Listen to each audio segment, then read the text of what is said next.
Olá, meu querido irmão, minha querida irmã, que bom estarmos aqui para mais esse compartilhamento da palavra de Deus, para que a gente seja edificado juntos.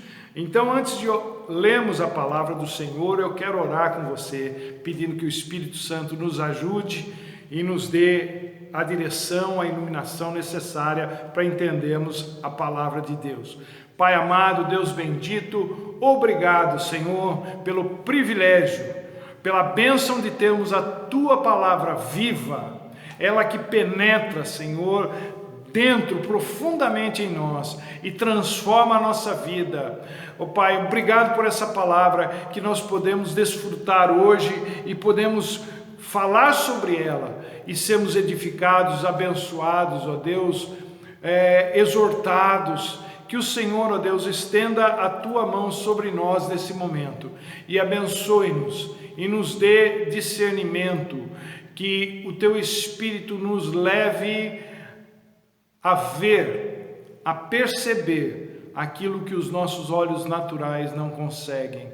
Derrama da Tua bênção sobre essa pessoa que está do outro lado da tela, ó Deus, em nome de Jesus, que a mão do Senhor esteja trazendo sobre ela saúde, bênção, ó Deus, paz, tranquilidade, em nome de Jesus. Amém e amém. E o texto nosso de meditação hoje é primeiramente Gênesis, no capítulo 6.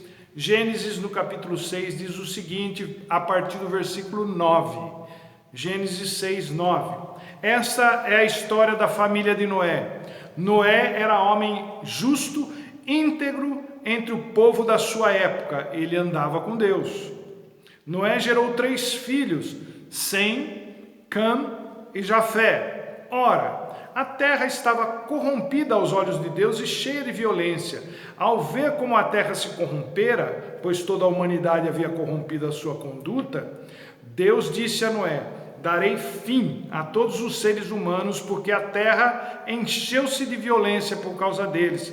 Eu os destruirei com a terra. Você, porém, fará uma arca de madeira de cipreste, divida-a em compartimentos e revista de piche por dentro e por fora. Faça-a com 135 metros de comprimento, 22 metros e meio de largura e 13 metros e meio de altura.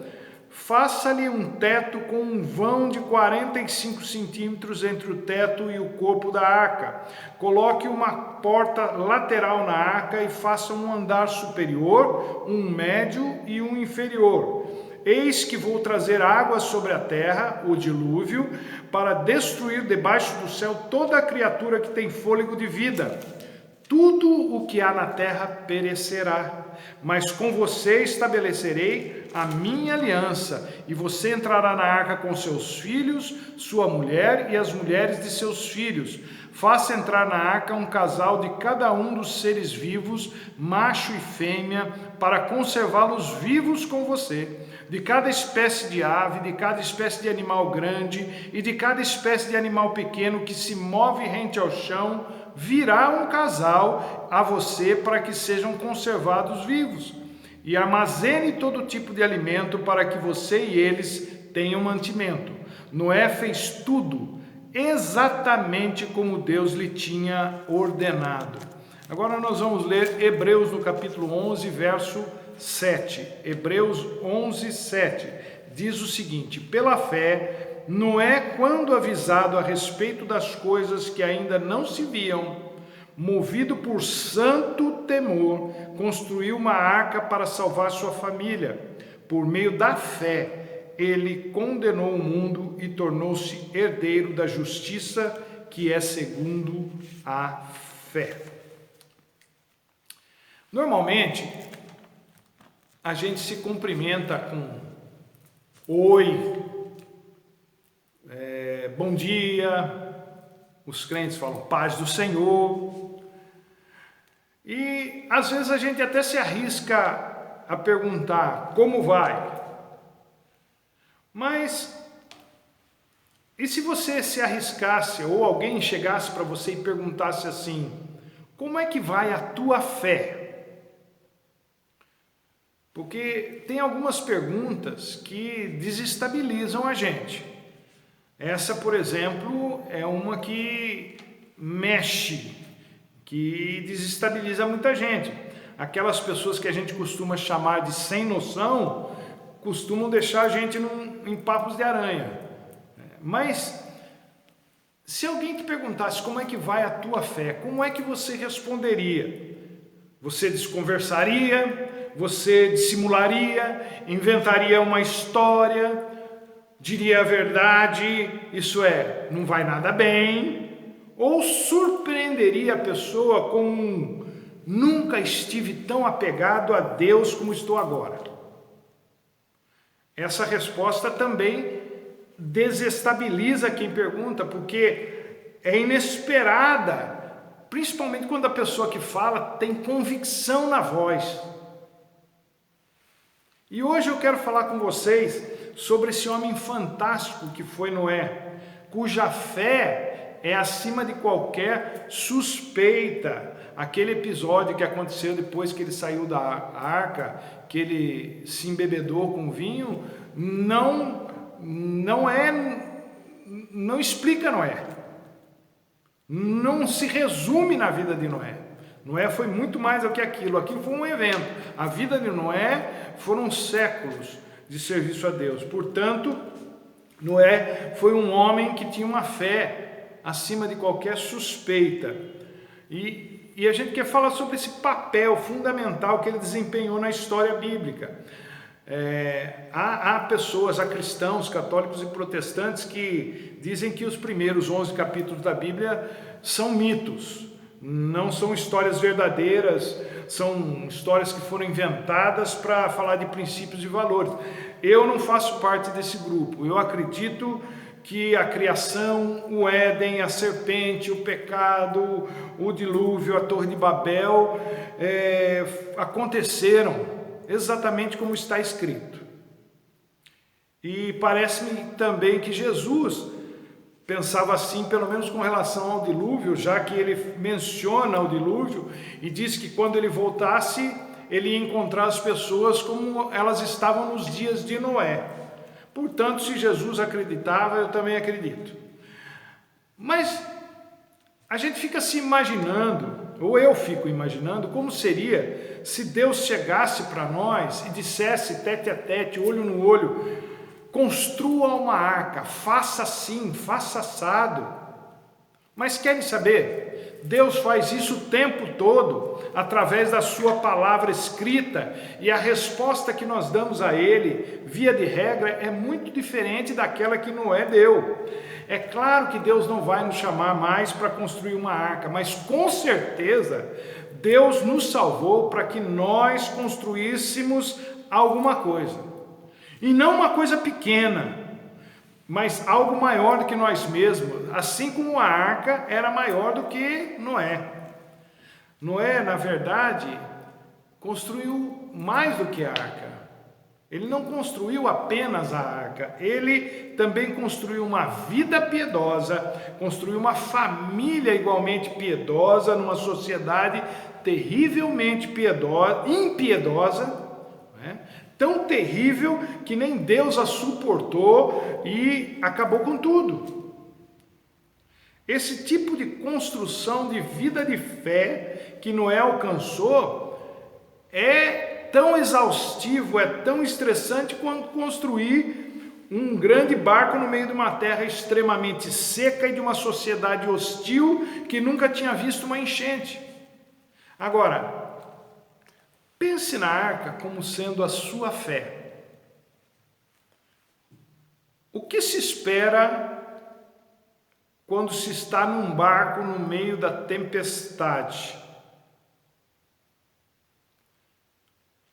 Bom, se fosse o meu caso, eu esperaria que esse barco não afundasse, que esse barco não virasse. A arca foi construída de forma a suportar a tempestade, a não afundar e a não virar. A sua fé precisa ser construída da mesma forma, ainda que leve anos, décadas talvez, como a arca. Sua fé não pode afundar, não pode virar, ela tem que resistir a qualquer tipo de intempérie. O motivo da fé de muita gente naufragar é o sentido que as pessoas usam para identificar o sobrenatural de Deus. A maioria das pessoas quer ver para crer, mas tanto Hebreus 11:7 que nós lemos, quanto Romanos 10:17, dizem que a fé vem pelo ouvir, não pelo ver. No caso da fé, ouvir é infinitamente mais apropriado do que ver. O que se pode ver é o resultado da fé, mas a fé em si, ela é construída, é edificada, é fortalecida quando se ouve o que Deus diz, tanto e principalmente na sua palavra escrita, quanto naquela que Ele fala conosco no nosso coração e que a gente chama de rema, palavra rema. Noé não tinha as escrituras sagradas como temos hoje, mas foi dedicado a Deus por seu pai Lameque, que profetizou que ele seria uma pessoa usada por Deus. E assim foi.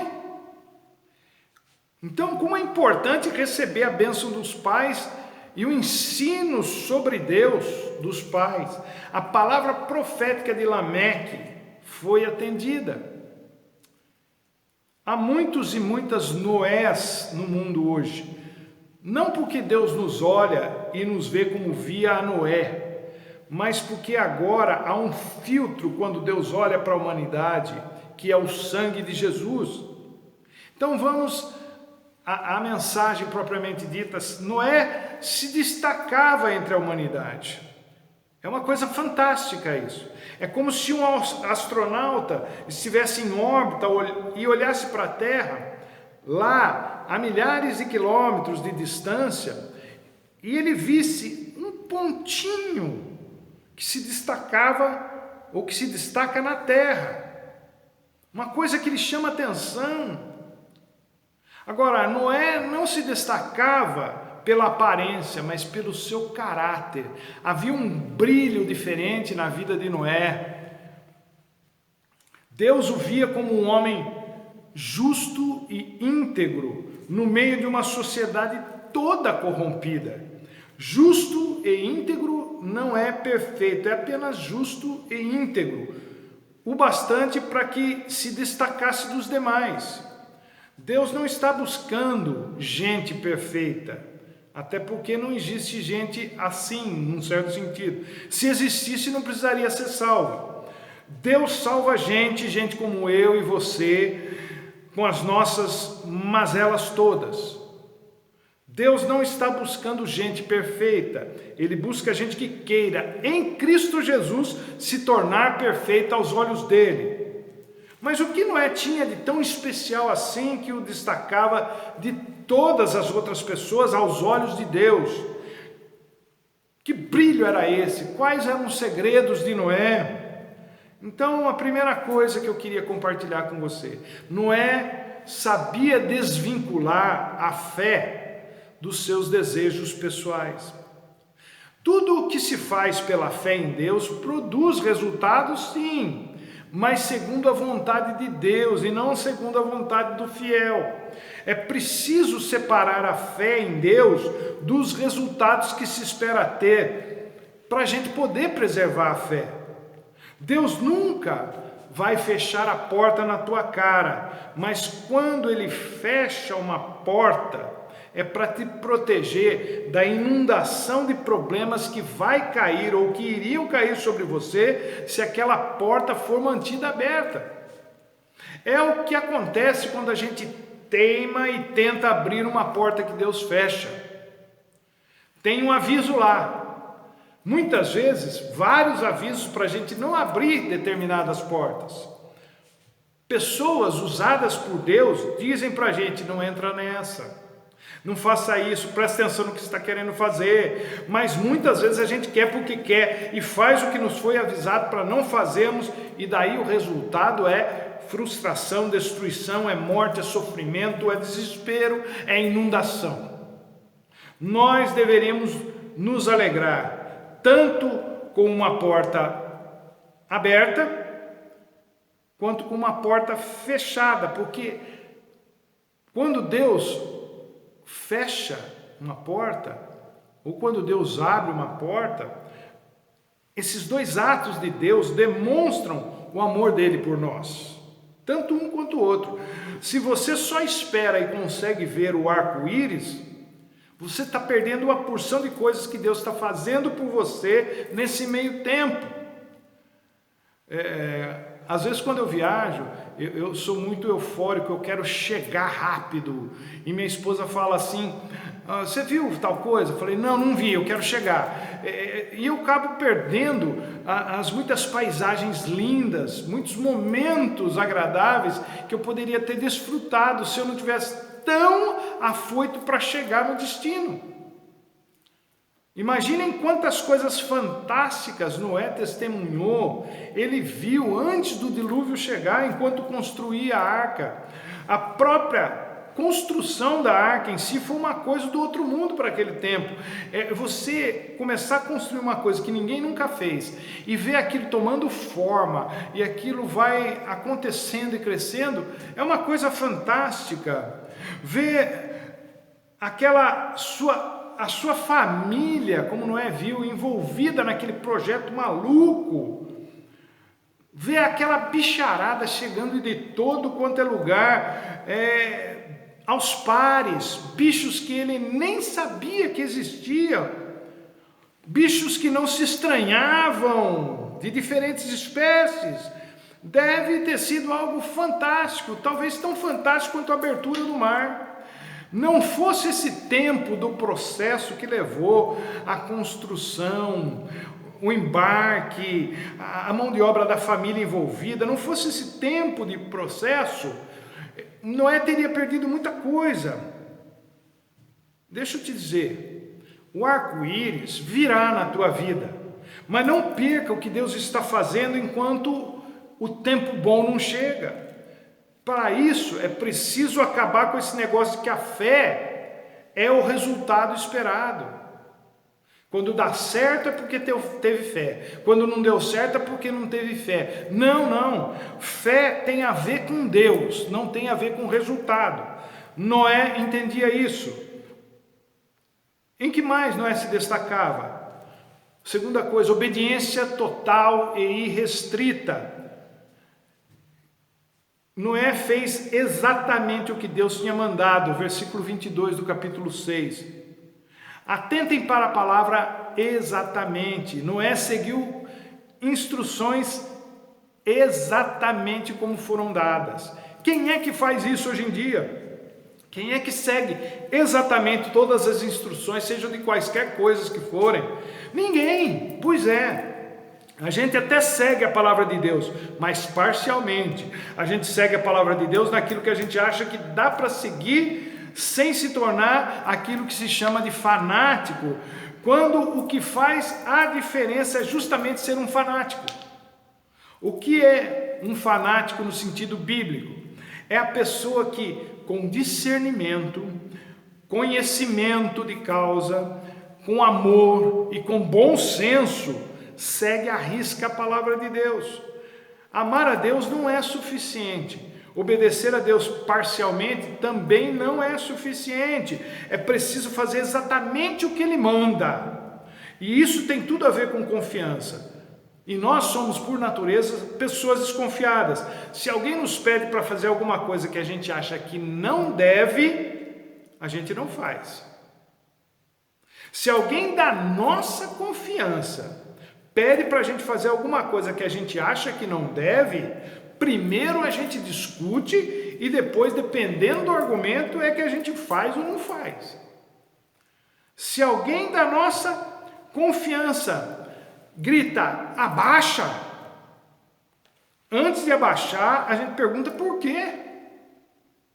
Então, se a vida da gente dependesse desse tipo de confiança num tiroteio, por exemplo, a gente já estaria morta. É assim que agimos com Deus. Ele diz, não entra aí. E a gente responde, por quê? Noé fez exatamente o que Deus lhe havia dito para fazer, sem discussão. sem negociação. As ordens de Deus não devem ser vistas como castradoras, como se Deus estivesse impedindo a gente de ser feliz. Na verdade, as ordens de Deus são oportunidades de abrir portas que você nunca imaginaria serem possíveis. Se você fizer as coisas do jeito que Deus manda, você vai ser abençoadíssimo, você vai ser abençoadíssima num sentido que você nunca experimentou. A sua vida vai ser um santuário. Ou então a sua vida pode ser aquele gráfico de altos e baixos, que é o que acontece com gente que serve a Deus parcialmente, que serve a Deus quando quer, quando acha que dá, ou quando precisa, quando tem interesse, que é o tipo mais comum de relação com Deus que existe, mas não é um tipo de relacionamento saudável. Deus nos criou para sermos santuários e não lugares multiculturais, onde ora é santo, ora é profano, ora é grato, ora é ingrato, ora é bom, ora é ruim, ora está limpo, ora está sujo. Esses lugares multiculturais, por exemplo, é um espaço onde se aluga para uma porção de coisas diferentes, desde fazer casamento, fazer festa, fazer culto, fazer missa, praticar esporte. Não, nós não podemos ser assim. O apóstolo Paulo fala que nós somos templo do Espírito Santo. Nós fomos criados para sermos santuários, com um objetivo definido, com uma missão definida, com um aspecto definido. Só assim Deus pode nos abençoar de maneira completa. Terceira coisa, além de obediência total e restrita, Noé também tinha confiança total e restrita no Senhor. Interessante a construção da arca. Deus dá todas as dimensões para Noé, mas parece que faltava uma coisa nas instruções dele. O que faltava na arca? Não tinha motor, mas motor não tinha tecnologia naquele tempo para isso. Agora, a arca não tinha algo que é fundamental, essencial em qualquer tipo de transporte. A arca não tinha leme, não tinha como ser dirigida por quem estava dentro dela.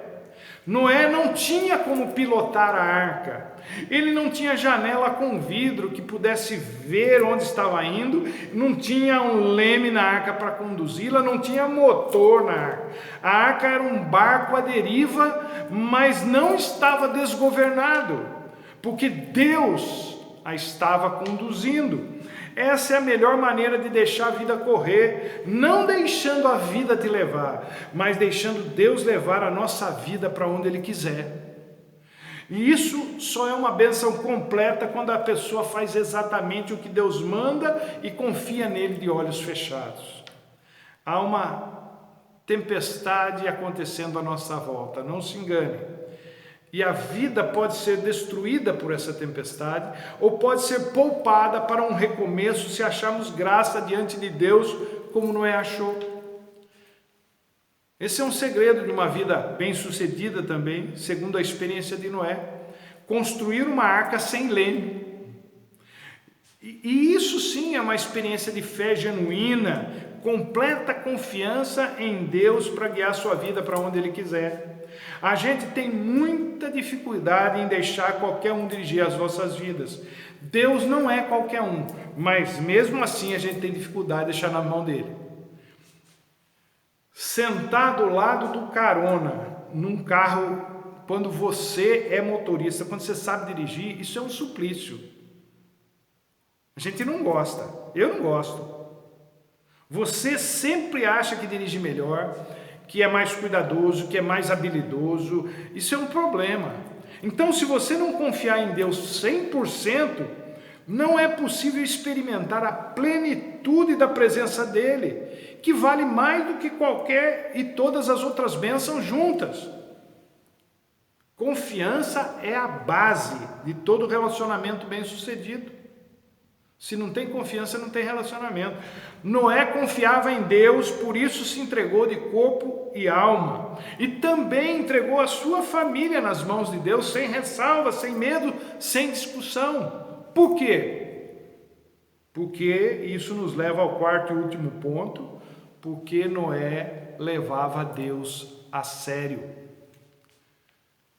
Muitos pastores hoje pregam que não acreditam numa religião baseada no medo, mas a Bíblia é bem taxativa quanto ao temor de Deus, ao temor do Senhor. A religião bíblica é baseada sim num santo temor. O temor do Senhor é o princípio da sabedoria, diz Provérbios 9:10. Não é medo do pastor ou do padre ou de qualquer líder que seja, é temor do Senhor. Portanto, quem não tem temor do Senhor, ou medo se você preferir, não tem sabedoria, está correndo um sério risco. Paulo, em Romanos 3,18, reitera o Salmo 36:1, onde Davi diz que o ímpio acha que é inútil servir a Deus. É inútil temer a Deus. Então, na Bíblia, quem não teme a Deus é chamado de ímpio. Fé em Deus e temor a Deus são inseparáveis.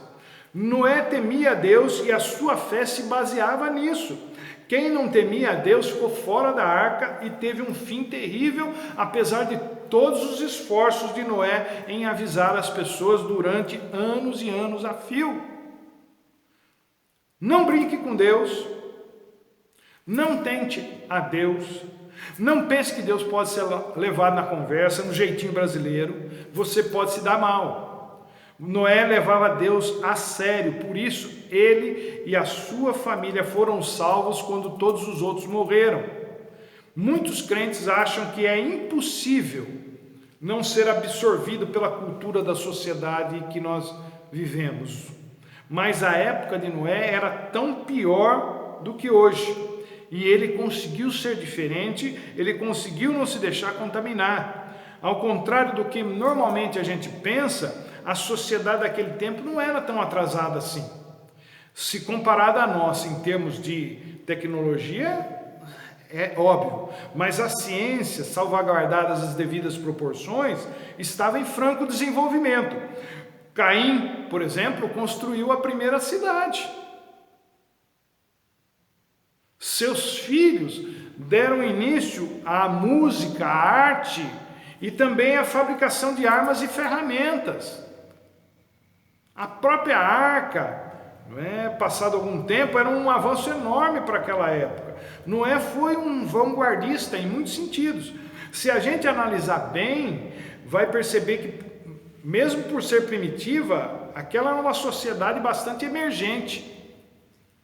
É nesse contexto que Noé vivia, uma sociedade em franco desenvolvimento como a nossa, mas tão violenta quanto a nossa, tão cheia de corrupção quanto a nossa, tão cheia de perversidades quanto a nossa, e a inclinação dos pensamentos era sempre e somente para o mal, como a nossa, diz a palavra de Deus, no capítulo 6 do Gênesis. A terra estava corrompida tanto quanto está hoje. Jesus disse que quando ele voltasse, a situação seria a mesma dos dias de Noé e de Ló. Portanto, é isso aí. Mas a vida de Noé mudou.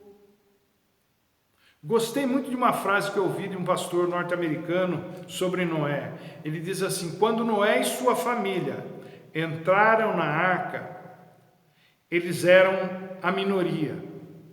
Mas quando saíram, eram a maioria. Com Deus é assim.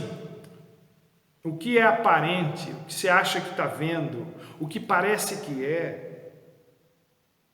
não é aquilo que Deus tem preparado para aqueles que o amam. Portanto, não tenha medo de ser mal visto, malquisto pela sociedade por causa da sua fé em Jesus. Hoje nós somos minoria, mas um dia seremos maioria. Noé levava Deus muito a sério, a primeira coisa que Noé fez ao sair da arca foi erigir um altar para sacrificar ao Senhor. Está no capítulo 8 do Gênesis, versículo 20. Ele tinha toda uma terra para ver o que tinha acontecido, para ver o que tinha pela frente. Ao invés de conquistar a terra, ele preferiu olhar para cima. Primeiro, ele ergueu um altar ao Senhor e sacrificou ao Senhor. Antes de qualquer coisa na vida, antes da própria vida, Noé pensava em Deus.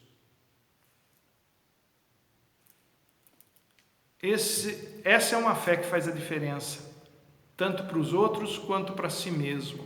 Noé, se você quer se destacar aos olhos de Deus, siga esse mesmo caminho que Noé seguiu.